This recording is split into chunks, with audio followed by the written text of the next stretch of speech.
Hello Donistat patrons, Ian here. The response to last week's video on what I saw as the key moment in the Anzac Day game had a really good response from you, so I've decided to turn it into a regular segment. It's going to be called The Moment That Mattered.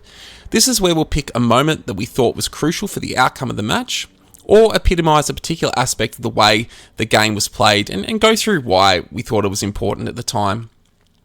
So the moment from this week is Isaac Kako's goal in the fourth quarter.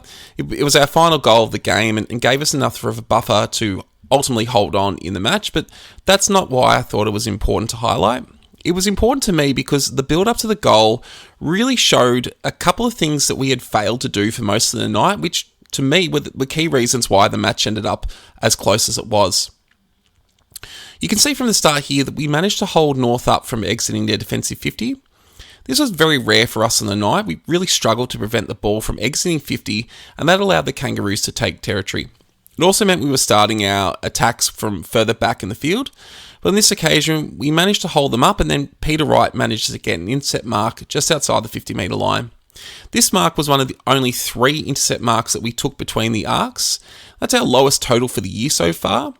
We have tried to move our defensive lines back on the ground in order to try and prevent our forward line from becoming too congested like it happened last year, but last night we went too far. We really invited North Melbourne to move the ball the length of the ground and ultimately got found out on occasions.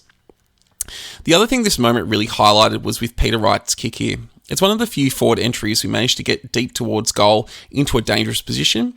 Even when we were kicking goals in the opening quarter, most of them were coming from outside 35 metres. We were lucky that in the opening quarter our kicking was accurate, but it reverted to the mean from distance as the game progressed, and our inability to get the ball into dangerous positions in our forward line was another contributing factor as why we were struggling to make the most of the entries we had. Here though, we've got the quick deep kick to a contest and some excellent crumbing from Isaac Kako, where we were able to take full toll and get that goal on the board.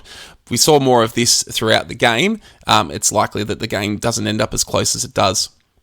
So this moment was really important as it stood out to me watching the game at the time. How it was an example of something we'd failed to do for most of the game, and again, that failure was a big reason why we struggled to hold our lead throughout the game. Let me know your thoughts in the comments. Thanks for all your support, and as always, stay safe and go Dons.